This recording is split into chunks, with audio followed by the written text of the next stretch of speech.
নমস্কাৰ বন্ধুসকল, স্বাগতম জনাইছোঁ মোৰ চেনেলৰ অন্য এটি ভিডিঅ'লৈ।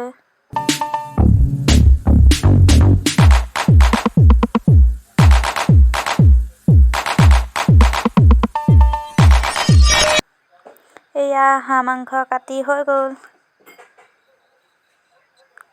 এয়া হাঁহ মাংস।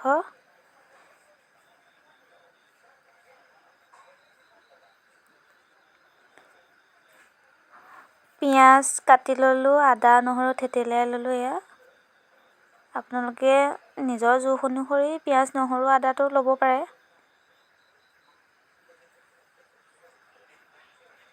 কোমোৰা কাটি ল'লোঁ, লগতে জলকীয়াও কাটি দিয়া হ'ল।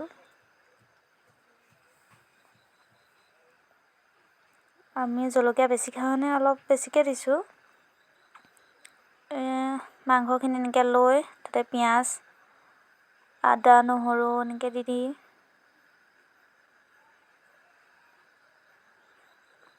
নহৰু অলপ দি দিছোঁ।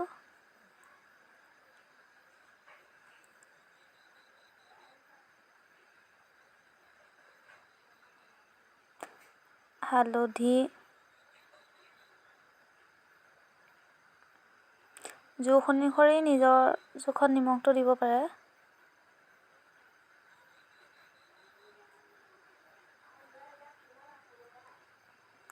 মিঠাতেল দিছোঁ।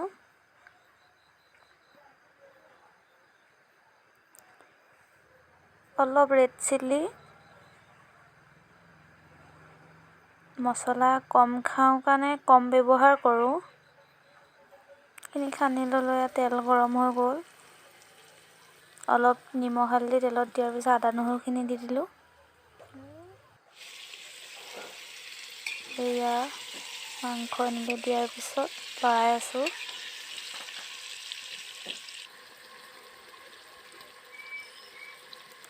এনেকৈ অলপ সময় তেলতে ৰাখি দিলোঁ। ৰাখি দিয়াৰ পিছত এয়া এনেকুৱা হৈছে। আচলতে কুকাৰত বনোৱাৰ কাৰণে ভালকৈ দেখাব পৰা নাই, স্পষ্ট হোৱা নাই। লাইটটো অলপ আঁতৰত থাকিলে।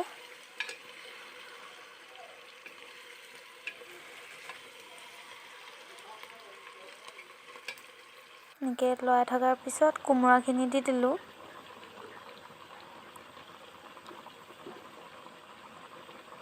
কোমোৰাটো দিয়াৰ পাছত ঢাকন মাৰি অলপ টাইম দি তাৰপিছত এয়া অলপ এনেকৈ হুইচেল মাৰিব দিলোঁ। কুকাৰত দিছিলোঁ যে কোমোৰাখিনি পানী ওলাই পানী দিয়া নিচিনা হৈ গৈছে। পানী নাই দিয়া, কিন্তু কোমোৰা পানীটোৱে এনেকুৱা হৈ গৈছে। এয়া চাওক, গ্ৰেভি টাইপ হৈ গ'ল।